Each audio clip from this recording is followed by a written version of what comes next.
Merhaba sevgili öğrenciler. Sosyal dersinde 8. sınıf coğrafya bölümünden 3. ünite Afrika kıtasını 2. derste anlatmıştık biraz. Şimdi onun devamını anlatacağız.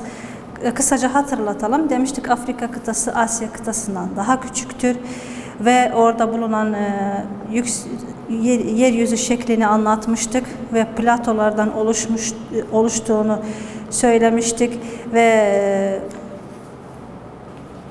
kuzey platolar, doğu platoları ve güney platosu anlatmıştık. Dağların ise eğik dağlar, kesik dağlar, yanar dağlar olduğunu anlatmıştık. İklimlerine geçmiştik. Kısaca yine anlatalım başlıklarını. Midilpereler iklimini, yörünge iklimi, sıcaklık çöl iklimi, Akdeniz iklimi ve nemli deniz iklimi bölgeleri Etiyopya, Habeşe bölgesi ikliminden oluştuğunu söylemiştik. Şimdi Afrika'nın en önemli çöl ve ırmaklarına, göl ve ırmaklarına geçelim. Birinci, ırmaklar. Afrika kıtası ırmakları cereyan yönlerine göre, yani gidiş yönlerine göre 3 bölüme bölünür. Bakalım bu 3 bölüm nedir? Birincisi Akdeniz'e dökülen ırmaklar, ikincisi Atlas Okyanusu'na katılan ırmaklar, üçüncüsü Hint Okyanusu'na katılan yani dökülen ırmaklar. Birincisine bakalım. Akdeniz'e dökülen ırmaklar. Nil Irmağı bu bölgenin en önemli ırmağıdır ve en uzun ırmağıdır. Uzunluğu 6700 kilometredir. Doğu Afrika platosundan kaynayarak güneyden kuzeye kadar uzanır ve Akdeniz'e dökülüyor. Bu ırmak ayrıca ziraat için, taşıma ve balık avlamak için kullanılıyor. Birinci ırmak. İkinci şeye geçelim. Atlas Okyanusu'na dökülen ırmaklara. Bu bölgenin en önemli ırmakları Kongo, Nijerya, Orange ve Senegal ırmaklarıdır. Bu ırmaklar uzun ve kıyıları geniş olarak tanınıyor. Üçüncü ise Hint Okyanusu'na katılan ırmaklar. Bu da bir grup ırmakları kapsıyor. Onlardan Şabala, Juba, Tana, Ruvuma, Zambezi ve Limpopo ırmakları gibi Atlas Okyanusu'na dökülen ırmaklarda daha kısadır Hint Okyanusu'na dökülen ırmaklar. Şimdi gelelim Afrika'ya. Afrika kıtasında bulunan göller, gölcükleri. Afrika'nın çoğu gölcükleri kıtanın doğu kesimine düşer. Yani bu bölgedeki Afrika kıtasındaki gölcüklerin çoğu doğu kesimine düşüyor. 8 gölcükten daha fazladır. 8 gölcükten daha fazla göl bulunuyor Afrika kıtasında. Bunlar Malawi, Nyasa, Tanganyika, Kivu ve Elbirit Irmağı. Ama en büyük ve en önemlisi Victoria Gölcüğü'dür. Bu gölcük bazı ırmakların kaynağıdır. En önemli ırmak Afrika kıtası gölcük hangisidir?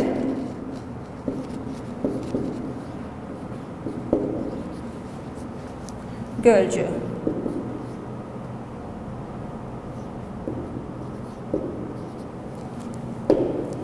En önemli gölcük Afrika kıtasında Victoria Gölcüğü'dür.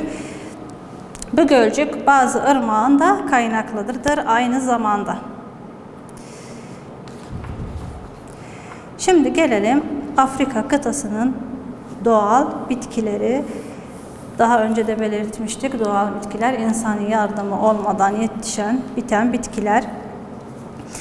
Bu da Afrika doğal bitkileri aşağıdaki bölgelere ayrılır diyor. Birincisi Midilpereler ormanları, ikincisi Akdeniz iklimi, üçüncüsü sıcaklığı ılık olan iklim ormanları, dördüncüsü Etiyopya iklim ormanları, beşincisi savana otlar iklimi, altıncısı ise doğal çöl bitki iklimi. 6 bölgeden oluşuyor. Bir daha tekrar edelim. Midil paralel ormanları, Akdeniz iklimi, sıcaklık ılık olan iklim ormanları, Etiyopya iklimi ormanları, savana otlar iklimi ve doğal çöl bitki ikliminden oluşuyor. Afrika doğal bitki bölgeleri. Yine de haritadan yararlanmanız çok faydalı olur. Konuları, kıtaları işlerken haritadan takip ederseniz çok daha iyi olur, çok daha iyi anlarsınız. Şimdi gelelim Afrika kıtasının topografisine. Daha önce Asya'nın ve Avrupa kıtasının işlemiştik. Şimdi bakalım Avrupa kıtasında nüfus sayısı nasıl? Afrika kıtasının toplam sayısı kara alanına göre çok az görülür. Toplum sayısı. Yani Avrupa'nın nüfusu çok ama kara toprak sayısı azdır. Kara alanı 30 milyon kilometredir ve dünya nüfusunun %13'ünü oluşturuyor. Toplum yoğunluğu ise 1 kilometre başına 27 kişi yaşamaktadır. Bu yoğunluk Afrika'da eşit değil. Çünkü Afrika'nın çoğu çöl ve sıcaktır ki yerleşim için uygun değildir. En büyük toplum sayısı ise Nijerya ülkesindedir ki yaklaşık 130 milyon kişidir. Yani Afrika kıtasındaki kara bölgeleri, toprak bölgeleri nüfus sayısı eşit bir şekilde dağılmamıştır. Bunun sebebi ise bazı bölgelerin yaşam için elverişli olmamasıdır. Nüfus sayısı en çok olan ülke ise Nijerya'dır. Nüfus sayısı da 130 milyon kişidir. Toplum boyu soyu. Kıtanın yerleşimlerine göre 4 topluma bölünür. Ezeli toplum, yani eskiden orada olanlar, yerleşen toplumlar, ilikler. İkincisi zenciler, üçüncüsü Kafkaslar ve dördüncüsü ise Hamiler. Bir daha tekrar edelim. Afrika kıtasında olan toplumlar ezeli toplum, yani eski yerleşenler, zenciler, Kafkaslar ve Hamiler. Kıtanın topografisi, birincisi Afrika Batı bölgesi. Bu bölge 17 ülkeden oluşuyor. Senegal, Moritanya, Mali, Nijer, Nijerya, Gana, Sierra Leone ve diğer ülkeler. Kıtanın oturanların yaklaşık %30'u bu bölgelerde yerleşmiştir. İkincisi ise Afrika Orta Bölgesi. Bu bölgede toplum yoğunluğu azdır. Sadece %11'i oranında insanlar bu bölgeye yerleşmiştir. Üçüncü kıtanın doğu bölgesi ise Afrika'nın %40 alanını oluşturur. Nüfusun %29'u oranı bu bölgede yerleşmiştir.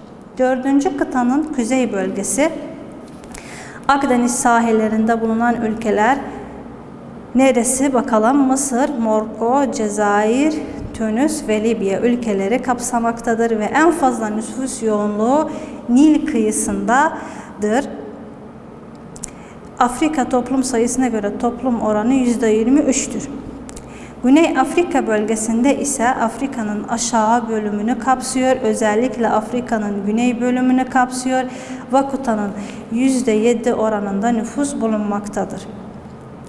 Afrika kıtasının ekonomi canlılıkları ya da faaliyetleri bakalım nelerdir? Afrika kıtasında tüm ekonomi canlılıklar bulunuyor. En önemlileri ise avlamak ve toplamak,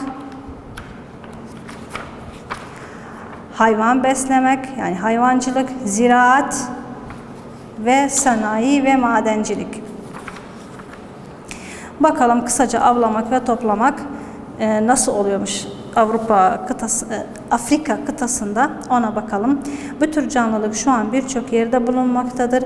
Midil paralel ormanları gibi ve insan sayısı az olan yerlerde olanlardan. Ayrıca kıtada balık avcılığı da bulunuyor. Özellikle kuzey ve batı sahillerinde kurutulmuş balık ya da kızartılmış balık Afrika kıtasının bazı yerlerinde temel yemeği sayılmaktadır. Kurutulmuş balık Afrika'da. İkinci ise hayvan beslemek, hayvancılık. Eskiden beri Afrika'da insanların işleriydi. Şimdi ise ziraattan dolayı azalmıştır. Yani Afrika'da eskiden beri hayvancılıkla uğraşılıyordu ama şimdi insanlar daha çok ziraatla uğraşıyor ve bu yüzden hayvancılık faaliyeti azalmıştır. Hayvancılık bu bölgelerden diğer bir bölgelere değişiktir. Örneğin deve Afrika çölüne özeldir. Koyun ve keçiler ise Afrika'nın güneyinde bulunur ve ticaret için beslenir. Üçüncü faaliyete geçelim. O da ziraat. Afrika insanları Afrika'da buğday ekiyor. Morocco, Mısır ve Etiyopya ülkeleri özellikle pirinç ve mısır ürünleri gibi. Kıta ziraatları iki çeşittir. Birincisi yaşam sürdürmek için, ticaret için.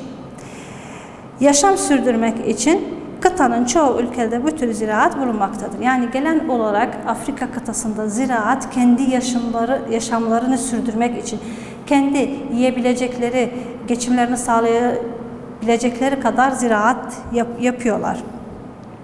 Örneğin Kuzey Kongo, Tanzanya, Malawi, Zambiya, Libya ve Uganda ülkeleri bulunur. Bu tür ziraat çalışmalarında basit eski aletler kullanılıyor.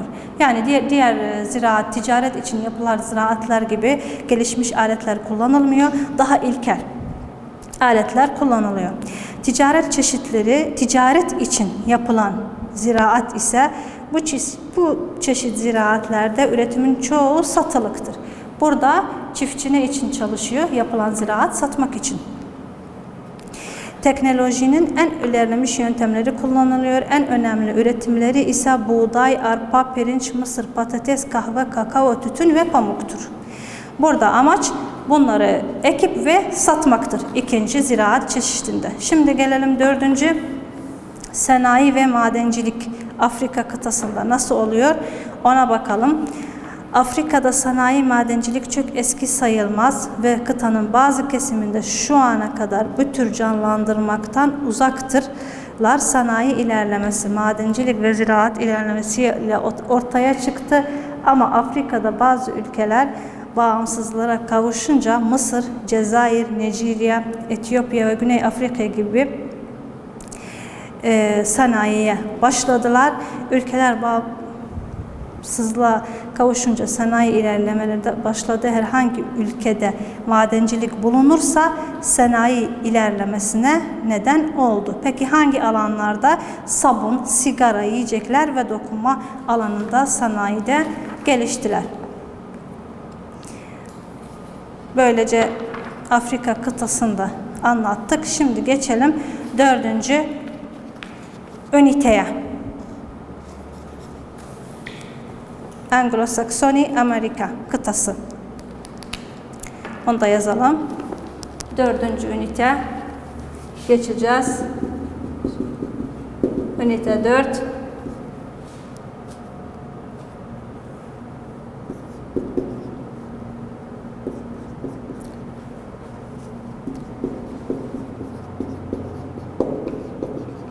Amerika kıtası.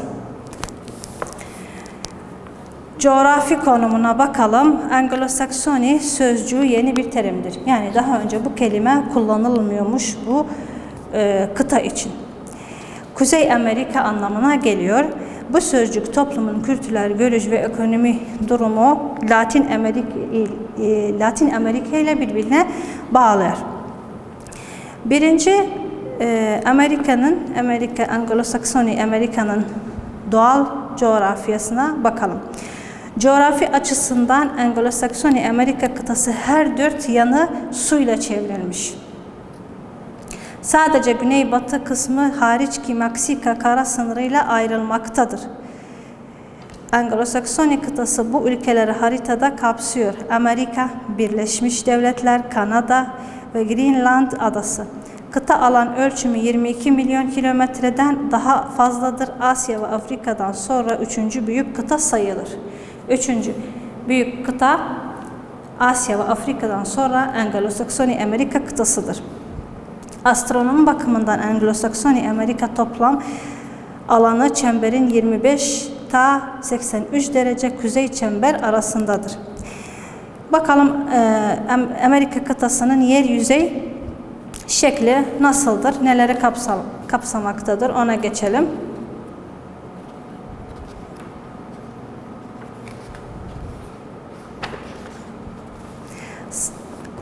Anglo-Saksoni Amerika kıtasının sıra dağlarına bakalım. Sıra dağlar ikiye bölünür. Birincisi Doğu yükseltileri Appalachian, ikinci ise Batı yükseltisi Cordillera. Birincisine bakalım. O yükseltiler ki Appalachian dağları diye tanılır. Kıtanın doğusuna düşer ve kuzeydoğudan güneybatıya kadar uzanır. Bu sıra dağlar çok yüksek değil, su ve kar taramalarına uğramışlar. Batı yükseklikleri Cordillera yapı bakımından o yükseltilerdir ki Appalachian sıra dağlarından daha öncedir. Alp sarsıntıları ile meydana gelmiş. Uzunluğu kıtanın kuzeyinden güneyine kadar ve batı sahillere kadar uzanmaktadır. Geçelim platolara. Anglo-Saksoni Amerika'da bulunan platolara. Platolar kıtada geniş bir şekilde kapsamaktadır. Geniş bir şekilde platolar varmış Anglo-Saksoni Amerika'da kıtasında. En önemli platosu ise Lorenza. En önemli platosu neymiş?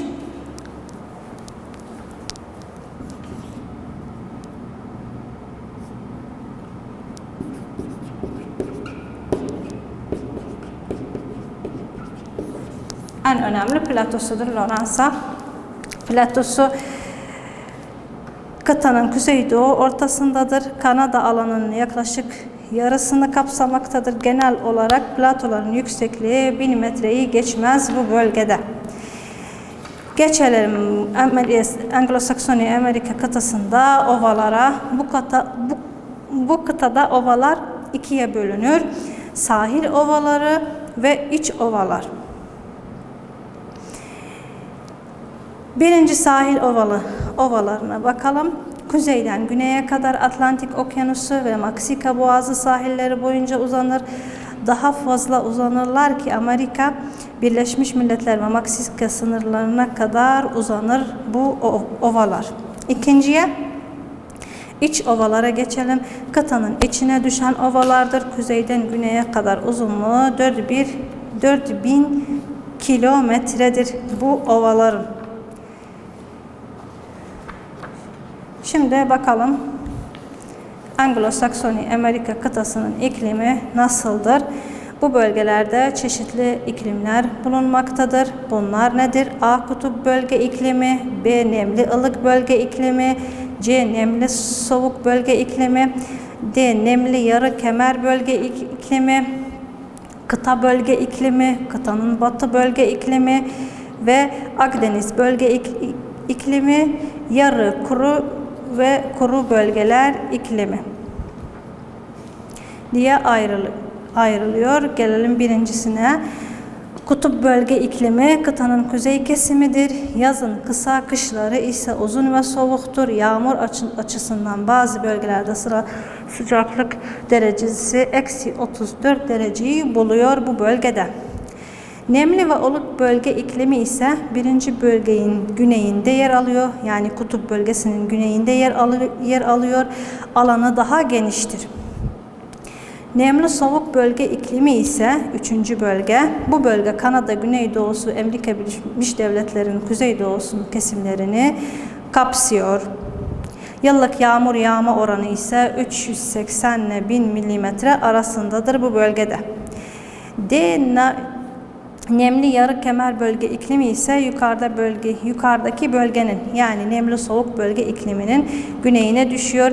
Kışları ılımlı ve yazın aşırı sıcak ve yağmurludur.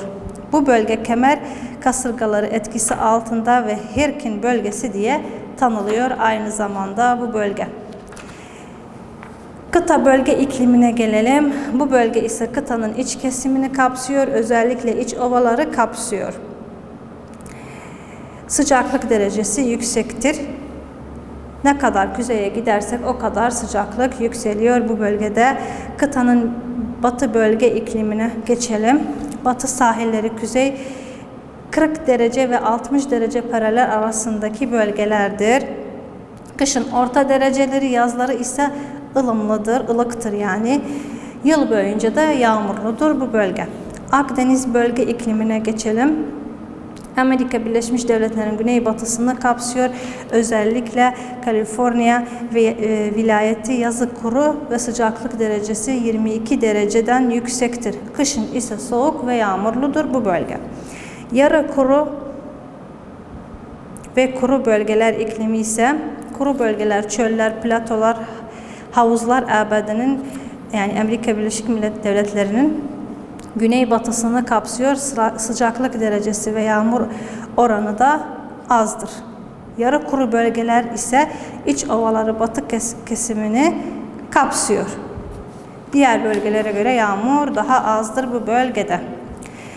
Şimdi gelelim kıtanın en önemli ırmakları ve gölcüklerine. Anglo-Saksoni Amerika kıtasında su kaynaklarından zengin bir kıtadır.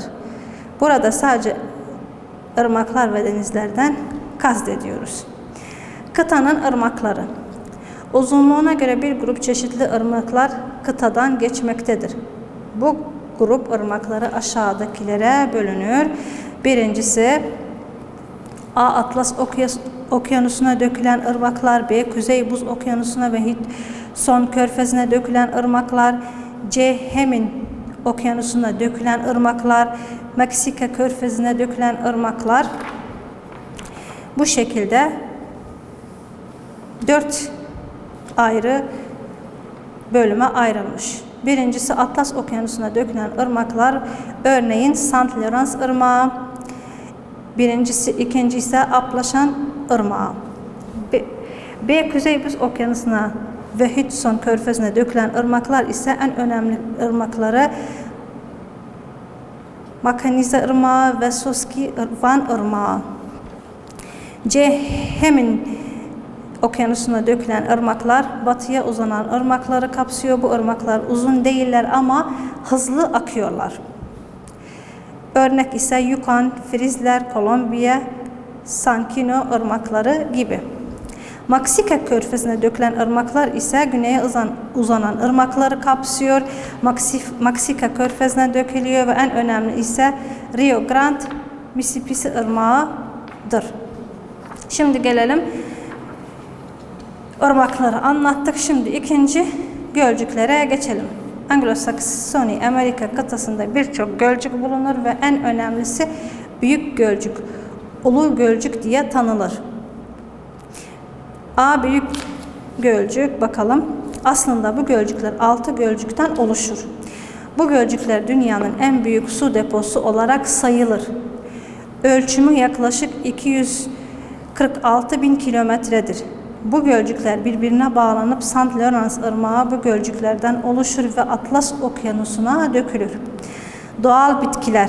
Doğal bitki varlığı kıtada iklime bağlıdır ve aşağıdaki bölgelere bölünür. Bakalım bu bölgede Anglo-Saksoni Amerika kıtasında hangi doğal bitkiler yetişiyor? İkiye aşağıdaki şekilde bölünmüştür. Tunda otlar bölgesi, çam ormanlar bölgesi, karışık ormanlar bölgesi, sert ağaç ve dökülen yaprak ormanlar bölgesi, kıtanın batı bölge ormanları, Akdeniz ormanları bölgesi, otlar bilgisi bölgesi. Bu da bu bölgede yine ikiye ayrılıyormuş kendi içinde ve çöl bitkiler bölgesi. Bakalım kısaca bu bölgelerde neler yetişiyormuş. Birincisi Tunda otlar bölgesi kıtanın kuzey kesimini kapsıyor. Bu bölgede otlar kısa ve ömürleri de kısadır. 2 ya da 3 yıl ömürleri bulunuyormuş. Çam ormanlar bölgesi ise tundra bölgesinin güneyine düşer. Doğudan batıya geniş bir kemere uzanır ve yumuşak ağaç üretmek için elverişli bir bölgedir bu bölge. Karışık ormanlar bölgesi ise bu bölge çam ormanları ile ve yaprakları dökülen ormanlardan karışıktır.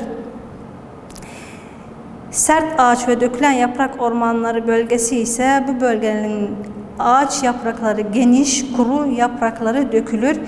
Karşı ormanlar bölgesinin güneyindedir.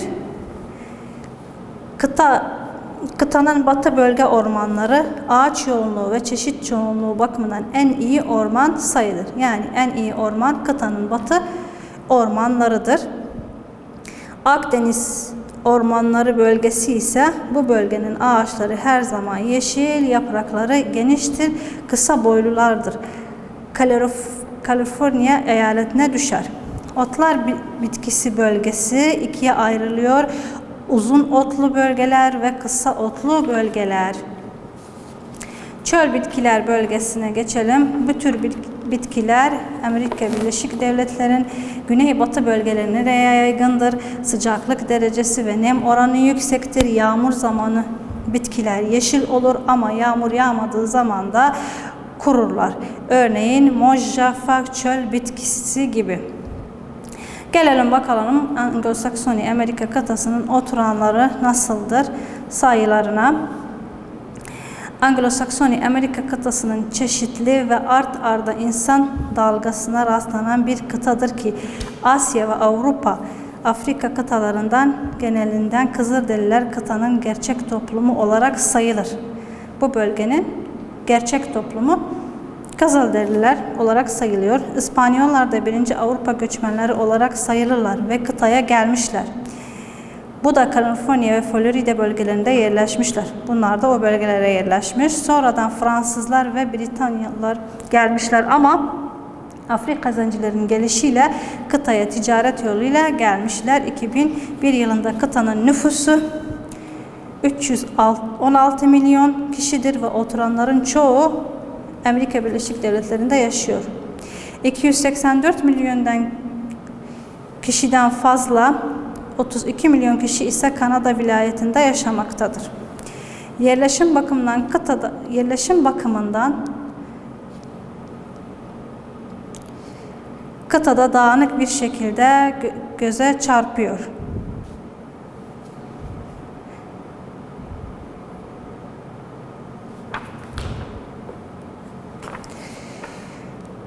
Göze çarpıyor. Genellikle kıtada toplum yoğunluğu 1 kilometre alanında 26 kişiden daha azdır. Bu da aşağıdaki nedenlerden dolayı. Kıtada onarım gecikmesi, gurbetçilere engel yapmak, nesil çizmek uygulamaları ve toplum yıllık artması çok düşüktür. %5 oranındadır. Ve kıtanın çoğu oturanları şehirlerde yaşamaktadır ki %75 oranındadır.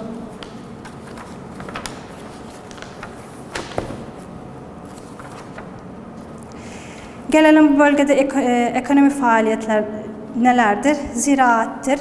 Ziraat bakımından kıtada ülkeler ilerlemiş sayılır. En önemlileri ise bunlardır. Ziraat arazilerinin genişliği, ticaret işleri için ziraate önem vermek, iklimin ziraat için uygun olması ve ziraat aletlerini kullanmak. Sanayi bakımından ise bu ülkede, bu kıtada ilerlemişler ve dünyanın çoğu pazarlarında sanayi üretimleri bulunuyor. Amerika Birleşik Devletleri'nin Kanada dünyanın 1/3 sanayi üretimini üretiyor. En önemli sanayileri ise çıkartılmış sanayiler ve değiştirilmiş sanayiler. Çıkartılmış sanayiler petrol, doğalgaz, bakır, hamları ve başka şeyler vesaire yani. Değiştirilmiş sanayiler ise elektrik üretim makineleri, demir, polat, otomobili kapsıyor. Böylece Anglo-Saksoni kıtasının da sonuna geldik.